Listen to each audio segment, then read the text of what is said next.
Hi everyone, welcome back to our YouTube channel. After a long time, today I'm going to upload a video on a topic very much important for upcoming Madhyamik examination 2024. This chapter name is Organic Compound. आज का जो हमारा topic है वो organic compound से related है। इसका पहला वीडियो आज अपलोड होगा, इसे आप लोग जरूर देखें एंड तक। इसमें बहुत सारी इन्फॉर्मेशन रहेंगे आपके लिए, उसे नोट डाउन कर लें और साथ ही साथ इस वीडियो को अपने अदर स्टूडेंट्स, अपने अदर फ्रेंड्स के साथ शेयर करें ताकि उन तक भी ये इन्फॉर्मेशन पहुँचे। और अपना इम्पोर्टेंट फीडबैक कमेंट बॉक्स में जरूर टाइप करें ताकि नेक्स्ट वीडियो में उस टॉपिक पर या आपका जो क्वेश्चन है उसको भी मैं इसमें ऐड करूं अपने वीडियो में। ठीक है, चलिए हम लोग देखते हैं हमारा फर्स्ट आज का जो पार्ट है ऑर्गेनिक कंपाउंड का पहला पार्ट। चलिए देखते हैं, लेट्स गो। क्या आप सब देख पा रहे हैं? चलिए हम लोग अपना इंट्रोडक्शन स्टार्ट करते हैं ऑर्गेनिक केमिस्ट्री से रिलेटेड। तो पहला जो हमारे पास ये एक ब्रांच है केमिस्ट्री का, पहला जो क्वेश्चन ही आ रहा है हमारे पास क्या है कि ऑर्गेनिक केमिस्ट्री से हम लोग क्या समझते हैं। तो ऑर्गेनिक केमिस्ट्री से हम लोग क्या समझते हैं, यानी उर्दू में बोलते हैं इसे नामियाती इल्म कीमिया। तो नामियाती इल्म कीमिया क्या है? ये दरअसल इल्म कीमिया की वो शाख है, यानी केमिस्ट्री का वो शाख है, यानी ब्रांच है जिसमें कार्बन और हाइड्रोजन के मुरकबात यानी हाइड्रोकार्बन से मुतल्लिक मालूमात हासिल होती है। इसे नामियाती इल्म कीमिया कहते हैं। ठीक है, अब देख पा रहे हैं इल्म कीमिया क्या है। ये ब्रांच ऑफ केमिस्ट्री है, यानी केमिस्ट्री की एक शाख है जिसमें कार्बन और हाइड्रोजन के मुरकबात जो होते हैं यानी हाइड्रोकार्बन जिनको बोलते हैं, उससे उनके मुतल्लिक मालूमात हासिल होती है। इसे हम लोग नामियाती इल्म कीमिया या ऑर्गेनिक केमिस्ट्री कहते हैं। उसके बाद जब नामियाती इल्म कीमिया आ गया, ये किसके बारे में हो रहा है? नामियाती मुरकबात के बारे में जानकारी यहाँ मिलती है, यानी हाइड्रोकार्बन्स के बारे में। तो यहाँ देखिए नामियाती मुरकबात, सेकेंड टॉपिक हमारा क्या है? नामियाती मुरकबात यानी ऑर्गेनिक कंपाउंड किसे कहते हैं? वो देखिए, हैवानात और नबातात से हासिल होने वाले वो तमाम मुरकबात जिनमें ख़ास तौर से कार्बन और हाइड्रोजन शामिल हो नामियाती मुरकबात कहलाते हैं। देखिए, हैवानात यानी मतलब लिविंग्स जो थिंग है, लिविंग्स जो है, यानी जैसे कि हैवानात आते हैं लिविंग्स में, फिर जाकर के नबातात होते हैं यानी पेड़ पौधे। तो ये हैवानात और नबातात से जो चीज़ें हासिल होती हैं वो तमाम मुरकबात जिनमें ख़ास तौर से कार्बन और हाइड्रोजन शामिल होते हैं, और भी चीज़ें शामिल रह सकती हैं जैसे ऑक्सीजन हुआ, फिर जाके सल्फर हुआ, फॉस्फोरस हुआ, थोड़े मकदार में रहते हैं। ठीक है, नाइट्रोजन हुआ। तो ये देखिए यहाँ पर, तो ऐसे मुरकबात को हम लोग क्या कहते हैं? नामियाती मुरकबात कहते हैं। मिसाल के तौर पर हमारे पास मीथेन है जिसका फॉर्मूला होता है CH4, इसके बारे में भी हम लोग डिस्कस करेंगे डिटेल। इथीन है, इसके बारे में भी डिस्कशन होगा। ये सब क्या है? नामियाती मुरकबात है वगैरह। अच्छा, सबसे पहले ये बर्जेलियस ही थे, जो यहाँ पे देख रहे हैं आप लोग, वाइटल फोर्स थ्योरी जिनका है, बर्जेलियस नाम है उनका। जो बर्जेलियस थे, सबसे पहले इन्होंने बताया कि जो लिविंग थिंग है यानी लिविंग ऑर्गेनिजम्स जो हैं उनमें उनके खुलियों में कुछ मुरकबात बनते हैं, यानी ये नामियाती मुरकबात बनते हैं। इन नामियाती मुरकबात जो नामियाती मुरकबात हैं, ये जो लिविंग सेल से हासिल हो रहे हैं, लिविंग थिंग से हासिल हो रहे हैं, तो जिंदा खुलियों से, तो ये इन मुरकबात को लैब में बनाना यानी तजुर्बागाह में बनाना मुमकिन नहीं है। वो उन्होंने कहा ये नामुमकिन सा बात है, ये सिर्फ और सिर्फ जिंदा चीज़ों में ही ये बनते हैं, जिंदा खुलियों में ही ये बनते हैं, इनका कहना था। तो इनका देख लेते हैं वाइटल फोर्स थ्योरी क्या कहता है। इसको बायोफोर्स थ्योरी भी कहते हैं। वाइटल फोर्स थ्योरी का दूसरा नाम बायोफोर्स थ्योरी भी है। क्या बोल रहा है? बर्जेलियस का मानना था कि नामियाती मुरकबात को तजुर्बागाह में पैदा करना नामुमकिन है। ठीक है, वाइटल फोर्स थ्योरी के हिसाब से ये वाइटल फोर्सेज जो होते हैं ये ऑर्गेनिक कंपाउंड की तश्कील करते हैं उनके हिसाब से, और ये वाइटल फोर्स लेबोरेटरी में एब्सेंट रहते हैं। ये मतलब लिविंग थिंग के बाहर इनको कंसिडर करना पॉसिबल ही नहीं है। ठीक है, ये सिर्फ और सिर्फ जिंदा चीज़ों में ही ये वाइटल फोर्स पाया जा सकता है। जिंदा चीज़ों की खुलियों में ही, सेल्स में ही पाया जा सकता है। तो उनका कहना था ये, बाद में वो गलत साबित हुआ, अभी हम उसके बारे में डिस्कस करेंगे हम लोग। तो बर्जेलियस का मानना था कि नामियाती मुरकबात को तजुर्बागाह में पैदा करना नामुमकिन है। ये मुरकबात सिर्फ और सिर्फ जिंदा खुलियों में ही पैदा हो सकते हैं, यानी नबातात हुए, हैवानात हुए, एनिमल्स या आप देख लीजिए पेड़ पौधे, इनसे ही ये मुराकबात हासिल हो सकते हैं। इनको तजुर्बागाह में तैयार नहीं किया जा सकता है, ठीक है। लेकिन इनका जो बात था, ये वाइटल फोर्स थ्योरी था, वो गलत साबित हो गया। गलत साबित हो गया। कौन गलत साबित किया? फ्रेडरिक होलर, ये एक जर्मन साइंटिस्ट है।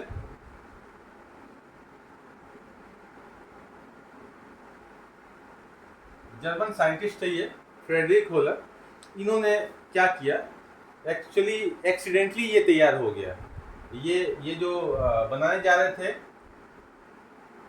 NH4CNO, इसका नाम है अमोनियम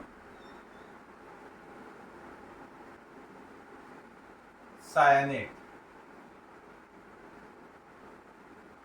फ्रेडरिक होलर जो है वो अमोनियम साइनेट बनाने जा रहे थे।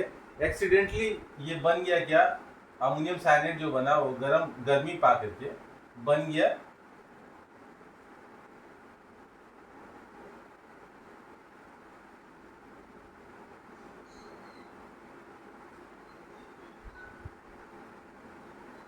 गया क्या, यूरिया।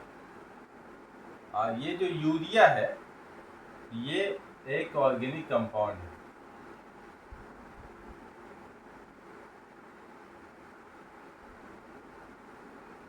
ठीक है।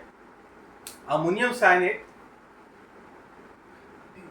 साइनेट से फ्रेडरिक होलर ने क्या बना दिया, यूरिया। यूरिया क्या है, एक ऑर्गेनिक कंपाउंड है, यानी नामियाती मरकब है, ठीक है। ये नामियाती मरकब लैब में तैयार हो सकता है, फ्रेडरिक होलर ने साबित कर दिया। इस रिएक्शन से लैब में ये तैयार हुआ। लैब में जब तैयार हो गया तो बर्जेलियस का ये वाइटल फोर्स थ्योरी जो है या बायो फोर्स थ्योरी जो है ये गलत साबित हो गया। क्या कि तजुर्बागाह में नामियाती मरकबात को पैदा करना नामुमकिन है, ठीक है। तो ये गलत साबित हो गया क्योंकि फ्रेडरिक होलर ने यूरिया तैयार कर दिया। यूरिया आप जानते ही हैं, पेशाब वगैरह में यूरिया पाया जाता है। ये पेशाब आप जानते ही हैं लिविंग थिंग्स में पैदा होते हैं, यानी जानवरों से हासिल होते हैं, ठीक है, उनके सेल से बनते हैं, ठीक है। तो यहाँ देख लीजिए बर्जेलियस का वाइटल फोर्स थ्योरी गलत साबित कर दिया किसने, फ्रेडरिक होलर ने। अमोनियम साइनेट से इन्होंने बना दिया यूरिया, ठीक है। तो ये आप देख लीजिए। इसके बाद हम लोग नेक्स्ट टॉपिक देखते हैं। चलिए, नेक्स्ट टॉपिक है वो है केटिनेशन।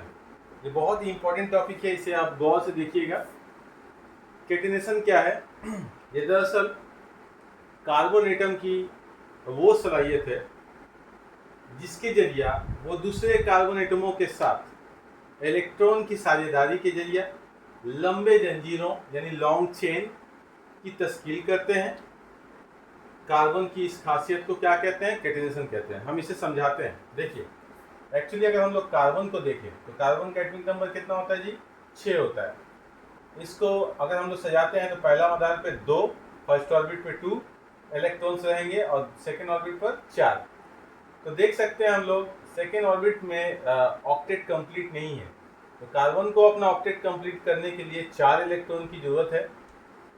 यानी इसके हिसाब से कार्बन का वैलेंसी कितना हो गया? टेट्रा वैलेंसी हो गया, यानी कार्बन टेट्रा वैलेंट होता है, ठीक है।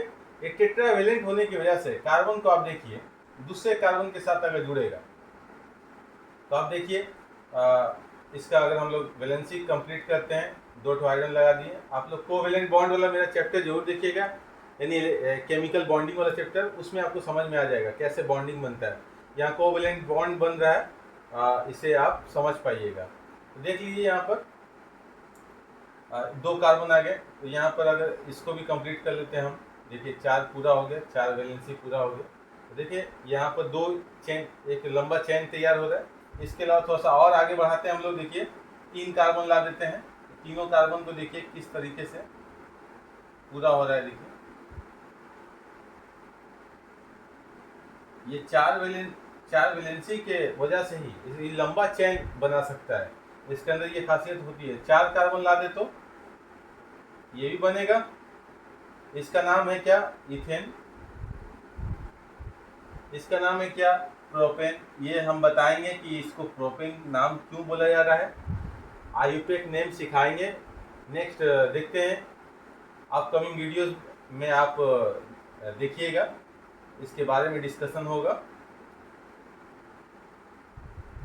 ये वैलेंसी पूरा हो रहा है इसका आखिरी मदार का, देख रहे हैं आप, देख सकते हैं एक चेन, लंबा चेन खींचा जा रहा है ना, तो ये प्रॉपर्टी कार्बन के अंदर आती है उसका टेट्रा वैलेंसी की वजह से, यानी आखिरी मदार पे 4 इलेक्ट्रॉन की कमी की वजह से ये टेट्रा वैलेंट हो जाता है। और ये इसके अंदर ये खासियत होती है कि बहुत सारे अपने कार्बन एटमों के साथ मिलकर के एक लंबा जंजीर तैयार करते हैं। ये चैन तैयार हो रहा है ना, इसको बोलते हैं लॉन्ग चैन, यानी चैन भी बोलते हैं, लॉन्ग चेन, लंबा जंजीर तैयार कर रहा है ये, और इससे बहुत सारे कंपाउंड्स मरकबात बन रहे हैं।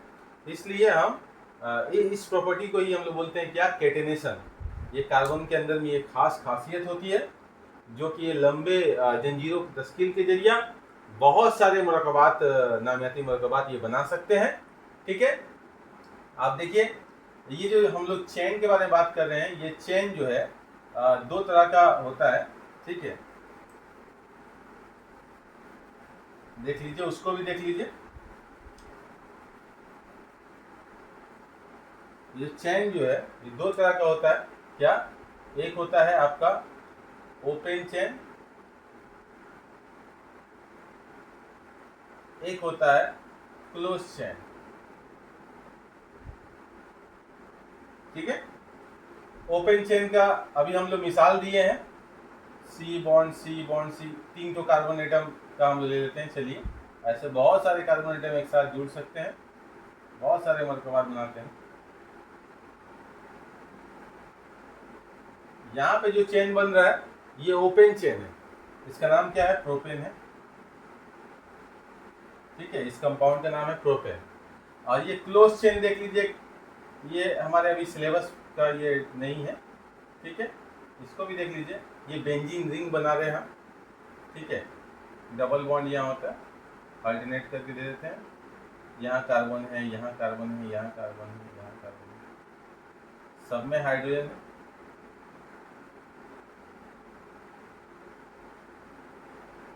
ठीक है, ये हो गया बेंजीन, इसको बोलते हैं बेंजीन। ठीक है, इसका फॉर्मूला हो गया C6H6। ये 6 हाइड्रोजन है, 6 कार्बन है। ठीक है, यहाँ पर जो देख रहे हैं आप जंजीर जो बना है यहाँ पर, ये इसको बोलते हैं क्लोज चेन, क्लोज चेन। ठीक है, तो हम लोग देख लिए ओपन चेन के बारे में, क्लोज चेन किस तरह से ये केटेनेशन प्रॉपर्टी के जरिए बहुत सारे कंपाउंड बनाता है कार्बन। ठीक है, चलिए हम लोग नेक्स्ट टॉपिक देखते हैं अपना। अब आ जाते हैं हम लोग अपने नेक्स्ट टॉपिक पर, जिसका नाम है हाइड्रोकार्बन। ये जो टर्म हाइड्रोकार्बन है, ये दरअसल आमतौर से वो तमाम नामियाती मरकबात जो कार्बन और हाइड्रोजन के सबब वजूद में आते हैं, हाइड्रोकार्बन्स कहलाते हैं। ठीक है, ये तमाम नामियाती मरकबात में लगभग हाइड्रोजन और कार्बन मौजूद हो, ऐसे अहम जूज की तरह हो, उसमें कंपोनेंट हो, उसे हम लोग क्या कहते हैं? हाइड्रोकार्बन कहते हैं। देखिए, हाइड्रोकार्बन का 2 तरह का होता है, 2 टाइप्स होता है, 2 किस्में होती हैं। एक होता है सेलशुदा हाइड्रोकार्बन, एक होता है गैर सेलशुदा हाइड्रोकार्बन। सेलशुदा को इंग्लिश में क्या बोलते हैं? सैचुरेटेड हाइड्रोकार्बन्स, और गैर सेलशुदा को बोलते हैं अनसैचुरेटेड हाइड्रोकार्बन्स। तो आप देखिए, सेलशुदा को हम लोग देखते हैं, इसका क्या है? सेलशुदा किसे कहते हैं? हाइड्रोकार्बन, वो हाइड्रोकार्बन्स जिनमें 2 कार्बन एटम्स के दरमियान सिंगल बॉन्ड होता है, सिंगल बॉन्ड होता है। मेरे आवाज़ को आप पॉज करके लिख लीजिए, वीडियो को आगे पीछे करके मेरी आवाज़ को सुनिए और उसे नोट डाउन कर लीजिए। मैं यहाँ लिख नहीं रहा हूँ। ठीक है, क्या होता है सेलशुदा हाइड्रोकार्बन? वो हाइड्रोकार्बन जिनमें 2 कार्बन एटमों के दरमियान सिंगल बॉन्ड होता है। ठीक है ना, सिंगल बॉन्ड, उसे हम लोग कहते हैं हाइड्रोकार्बन। जैसे सेलशुदा हाइड्रोकार्बन कहते हैं, सैचुरेटेड। जैसे मिसाल के तौर पर एग्जाम्पल देखते हैं हम लोग, एग्जाम्पल से अच्छा समझ में आएगा। जैसे मिसाल के तौर पर हम लेते हैं मीथेन। मीथेन का फॉर्मूला होता है, ये देखिए, ये इसका स्ट्रक्चरल फॉर्मूला हम लोग बनाए, स्ट्रक्चर बना है, इसको बोलते हैं मीथेन। यहाँ सिंगल बॉन्ड की जगह जुड़ा हुआ है ना, इसके अलावा एक और लेते हैं, 2 कार्बन एटम को दिखाते हैं।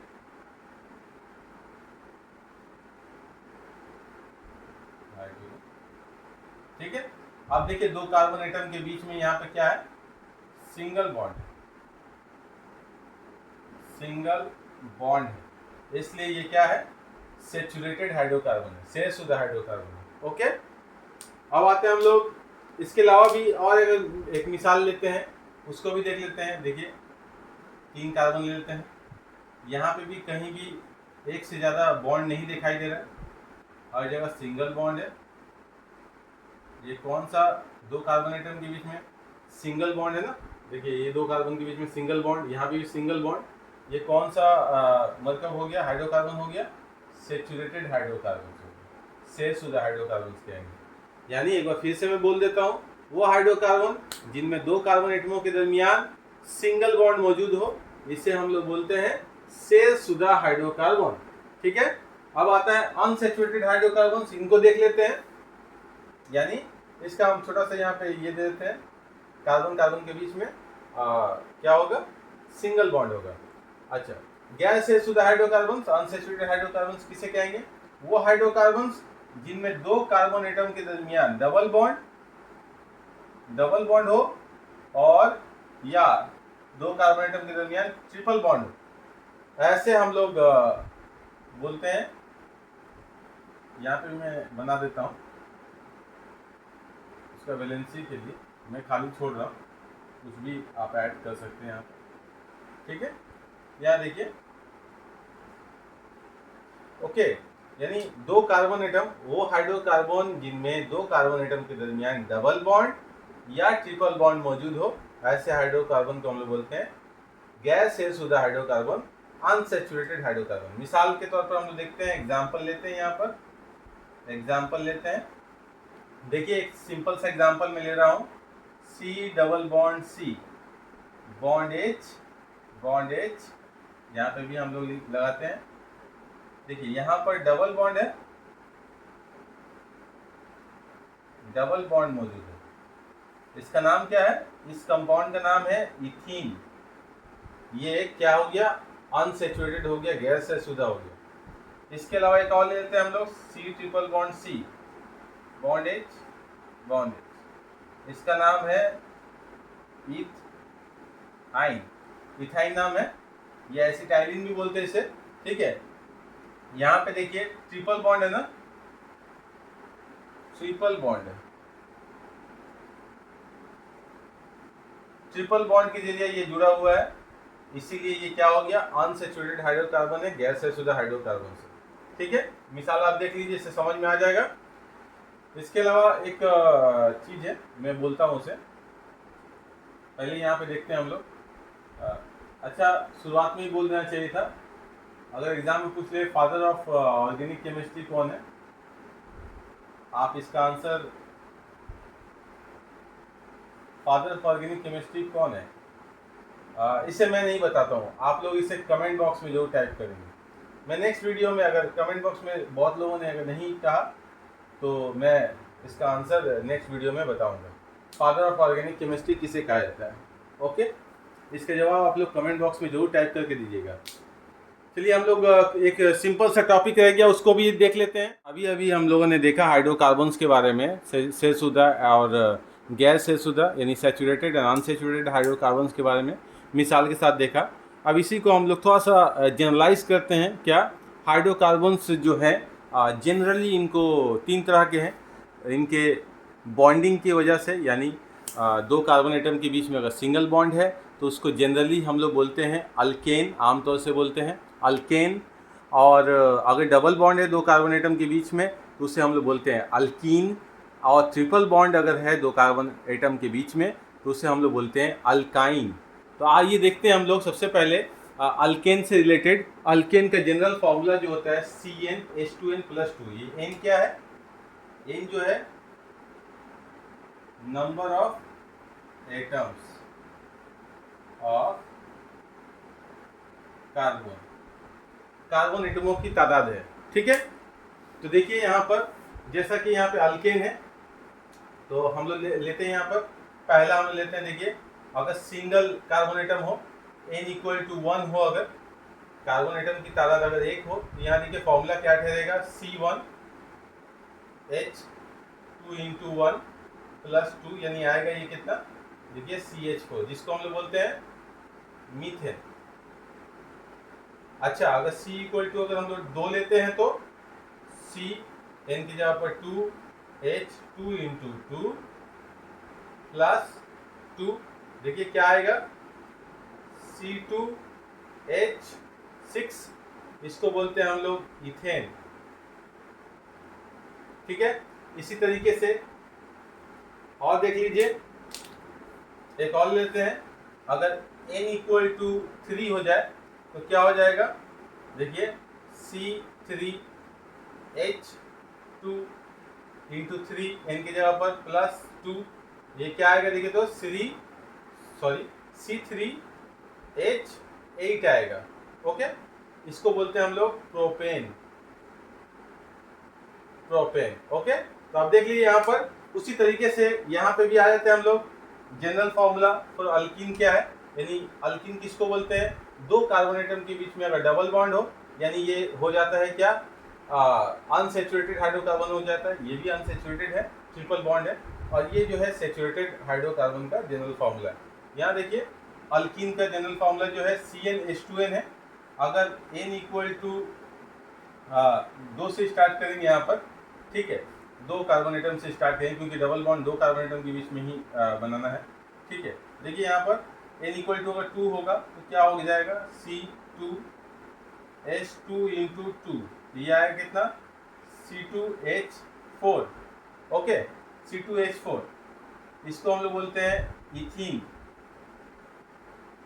देख लीजिए, इसको सजा करके भी C double bond C, 2 carbon atom ले लिए, और हाइड्रोजन 4 है ना, एक हाइड्रोजन यहाँ ले लिए, एक हाइड्रोजन यहाँ ले लिए, देखिए यहाँ पर, यहाँ हाइड्रोजन, यहाँ हाइड्रोजन, यहाँ हाइड्रोजन, सब जगह हाइड्रोजन लगा दीजिए, ये बन जाएगा क्या, इथीन।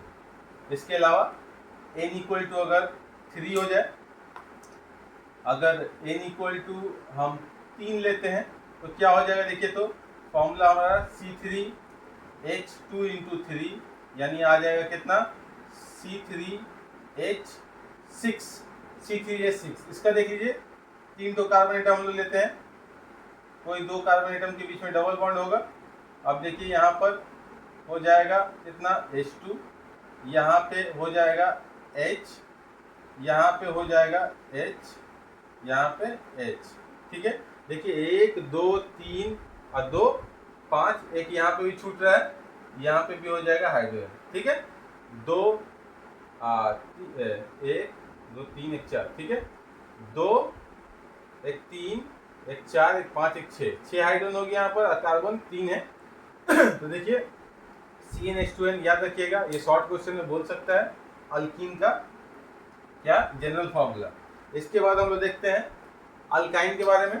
तो देखिए स्टार्ट करते हैं n इक्वल टू 2 से, 2 कार्बन एटम के बीच में ट्रिपल बॉन्ड अगर रहे तो क्या होगा इसका, देखिए बैठाते हैं C, n की जगह पर 2H2 इंटू क्या 2 माइनस 2, देखिए कितना आएगा, ये आएगा आपका C2H2, 2 में 4, 4 में से 2, 2 ही आएगा। इसका देख लीजिए स्ट्रक्चर बना के दिखा देता हूँ, C bond H, 2 hydrogen 2 carbon, C2H2, ये इसका नाम है आपका इथाइन। अल्काइन है ना, उसी से ये नाम दिख रहा है, जनरल नेम अल्काइन है। अच्छा, इसके बाद देखिए n इक्वल टू 3 का एक तो देख लीजिए, n इक्वल टू 3 यानी 3 कार्बन एटम के लिए क्या हो जाएगा, यहाँ पर फॉर्मूला देखिए पहले, C3H2 इंटू 3 माइनस 2, तो ये आ जाएगा कितना, देखिए तो C3, 6 में से 2 जाएगा 4, C3H4 आएगा। ठीक है, इसका देखिए हम लोग कार्बन को सजाते हैं, कोई 2 कार्बन एटम के बीच में हम लोग ट्रिपल बॉन्ड दे देते हैं। ठीक है, यहाँ पे हो जाएगा हाइड्रोजन, यहाँ पे आ जाएगा हाइड्रोजन 3 ठो। ठीक है, ऐसे टान देते हैं यहाँ पर हाइड्रोजन। ठीक है, देख पा रहे हैं आप लोग इसको, इसका नाम है प्रोपाइन, इसका नाम है। ठीक है, प्रोपाइन। ओके, देख पा रहे हैं आप, ये अल्केन, अल्कीन और अल्काइन के बारे में। चलिए हम लोग नेक्स्ट वीडियो में हम लोग फिर मिलेंगे। तब तक के लिए मुझे याद दें। आप सबका बहुत बहुत शुक्रिया। वीडियो को ज़रूर शेयर करें, फीडबैक अपना ज़रूर दें ताकि मैं और इम्प्रूवमेंट कर सकूं, सारी इन्फॉर्मेशन आप तक पहुंचा सकूं। चलिए नेक्स्ट वीडियो में फिर मिलते हैं। तब तक के लिए thanks for watching. Thank you everyone.